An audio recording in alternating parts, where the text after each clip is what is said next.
In the Roblox horror game Doors, many people within the community appear to be voicing their opinions on the game now that Floor 2 is out, and I thought I would put my opinions out there too.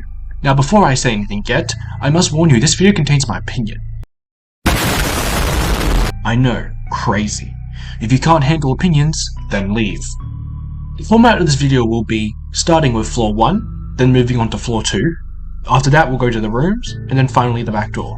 I'll talk about things mainly like gameplay, but I also might be talking about visual stuff too, or anything else. With that being said, let's begin. Floor 1 on release was fun. I liked it a lot, even though it had its flaws. However, all of those flaws were fixed during the Hotel Plus update, and ever since then, I've always thought Floor 1 was perfect. How is it perfect? Well, one thing I liked about Floor 1 is how even though it's random every time, there is enough scripted events to help stop the repetitiveness of the game. These scripted events are the tutorial at Door 0, the seek chase, the figure, halt or ambush, the courtyard, and the electrical room. All of these help the gameplay feel fun each time, and when Hotel Plus came out, it improved it so much more. I loved the new animations. The greenhouse was fun. It was like a sort of hard mode for Floor 1 really. And all of the new entities such as Dupe and the mid-run shop were all welcomed into my heart of the game. This only got better when the modifiers were added.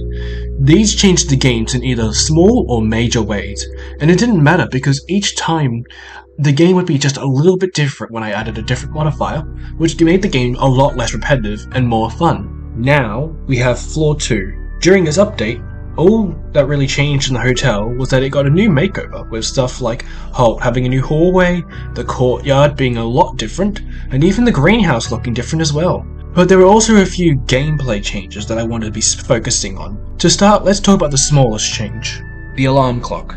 This new item was made to distract the figure. It can also spawn dread if there are no clocks in the room you're in. I am very content with the alarm clock. It doesn't change too much, and it doesn't ruin the fun. It's not useless, but it's not required either. I hope we get to see more of this item though. I feel the devs could make a really fun puzzle that uses the alarm clock, but it's fine if they don't. Now on to Dread. I don't like Dread. Dread is not a good addition at all. Firstly, they aren't even a way to stop AFK players, which you would think they would be, but they're not. Dread takes 10 minutes to spawn. Within 5 minutes of just staying in the same room, the lights will go out, causing Screech to spawn, which means Screech will attack any AFK players, so Dread will never ever get the chance to even attack anyone who's AFK. Or even if somehow you're lucky and you don't get attacked by Screech, you have to be constantly moving for him to even spawn as well. So during those 10 minutes, if you're staying still, Dread will not attack. So for him to even spawn, you have to be intentionally looking for him, which I don't like at all. I just want him to be more of a random, more natural appearance, not a forced appearance. Now, let's get to the greenhouse. I really do like the visual changes, but I don't at the same time. The thing about the greenhouse is that it usually has never truly looked like the greenhouse. In the first version of it, it was just a hallway with some, like, big plant patch pots everywhere. Then in the second update, they had grass patches on the floor that could spawn trees. Now in this one, it's just a room full of bushes. I feel like the greenhouse should be more narrow and have more plants and pots and different varieties everywhere. Another problem is that the skylight makes it really easy to see where snares are, and so I feel like they should be removed and just be a normal roof again. Another problem is the doors are see-through, and so you can tell which room's a dupe room and not a dupe room, which is not really good when you're trying to trick the player. But anyways, that was Floor 1. Floor 2 was really enjoyable for me, but it had a lot of problems. Luckily, the devs appear to be fixing many of these problems, which is pretty good. However, I still have only 5 changes I would like to make to the second floor. Firstly, the seek chases. In the first seek chase, first phase, it's actually pretty good. You can clearly see the guiding light and you know where you're going. But in the second phase of the minecart, I have 2 problems. The first problem is that it is way too hard to see the guiding light. By the time you know which way you've turned, you have to make a split-second decision, or else you're going to get thrown into a pit of spikes. My second problem I have with it is how I don't feel they should be throwing you in a pit of spikes, as it doesn't make any sense for it to be an insta-kill. What I mean by this is how in the first Seek chase, if you go the wrong way, you don't instantly die, but instead you get Seek to catch up to you much closer, which is a problem if you fail twice, where he will get close enough to actually kill you. I feel like it should be the same here with Flaw 2.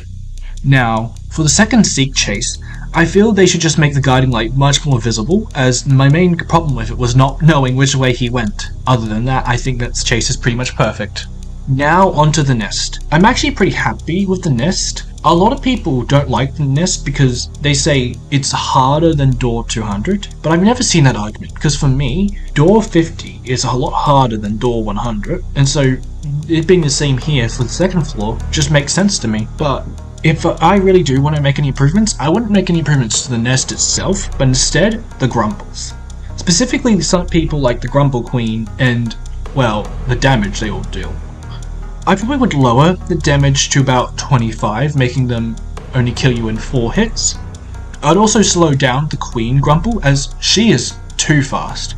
She will knock you over, and then by the time you're able to actually stand up, she's right next to you and about to hit the second blow. I would also make the player not ragdoll, as I feel like that's the most annoying part of their attack. I still want them to be knocked back, and just no ragdolling. The final thing I would try to fix is I feel the Grumbles should get a stun, like they should stop moving and won't be able to do anything for a few seconds while they've hit you. This gives you time to get away. The third change I think the devs need to make is they need to add a lot more monsters, because the devs promised us that at least 4 entities would appear in Floor 2. How many did we get? 3. We got 3. I don't know what happened to the 4th one, but the 4th one doesn't exist anymore, so we only have 3. They should specifically add more near the end, where past Door 50, because that's when the sewer spawns. And I don't really like the sewer because it's a lot easier than the mines. And the problem with that is because I think it's Floor 2's version of the greenhouse. And the thing about the greenhouse was it was supposed to be harder, and the sewers are not harder. The 4th problem is the puzzles. They feel really underutilized. Not really the generator puzzle, but more so the minecart puzzle, as it doesn't appear much, probably only having 2 to 4 rooms that even have them, while rest in the game they just use as decoration, which is really annoying to me. I would love for there to be a puzzle where you have to break through multiple walls of planks just to get to the exit. Not like with that one room where you had to break through 6 plank doors, more like all 3 of them are in the way of the door, and so you just set the minecart back a little bit. The final problem I have is the hide minigame. I actually like there being a minigame for hiding, however, I don't like that minigame being the heartbeat minigame. I think they should specifically keep that for figure and figure only. What I think they should be using instead is something else. What hide minigame should they use instead? Well, I decided to look at other games that have hide minigames, and the 2 that came to my mind instantly was The Quarry and Five Nights at Freddy's Into the Pit. If I remember correctly, The Quarry only had 1 hide minigame, while FNAF had multiple. The one I feel both have that would make the most sense is one where you hold down the spacebar to hold your breath. How it would work is when hide is about to attack, you'll get a prompt to tell you to hold down spacebar to hold your breath. You will do that, and eventually, after a few seconds of doing it, hide will stop attacking and you'll get some time to catch a breath. During this moment, you'll be allowed to leave the locker. But if you stay in, hide will attack again, and you will have to hold your spacebar again, and you'll have to keep on doing this until eventually hide will just kick you out anyways.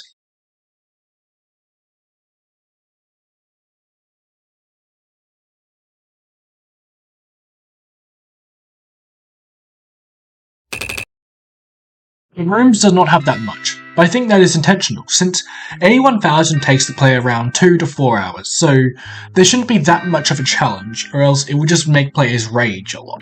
That being said, they could add at least maybe 1 more, like for example, they might add an A200 entity, because the original rooms had one. Other than that though, I think the devs should stay happy with the rooms and not add any more. 3 entities is enough, makes a good challenge but doesn't make it impossible. A60 is a fun reference to the original rooms, and also being the rush for the subfloor. A-120 is pretty fun, a bit new, sort of like Ambush, where there's a little bit of differences. A90 though, yeah, I think he can just burn. Now, let's go to the Backdoor. I see a lot of hate towards the Backdoor, and I don't understand why. People say it's all RNG based, but I severely doubt that, because I can easily beat doors and find all the levers solo.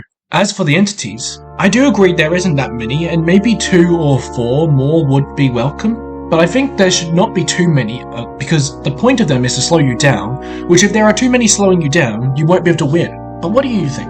Well, that was all the flaws and subflaws of doors. Well, as of right now, though. In the future, there might be a few more, and if there are, I will probably do a review on them when Door Floor 3 comes out. But until that happens, this is my current thoughts on doors right now. Right now, I love doors. I love all the flaws and all the subflaws. I do agree that some of them need fixing, but other than those really small fixes, I think the game is really great. Anyways, I hope you enjoyed the video. Goodbye.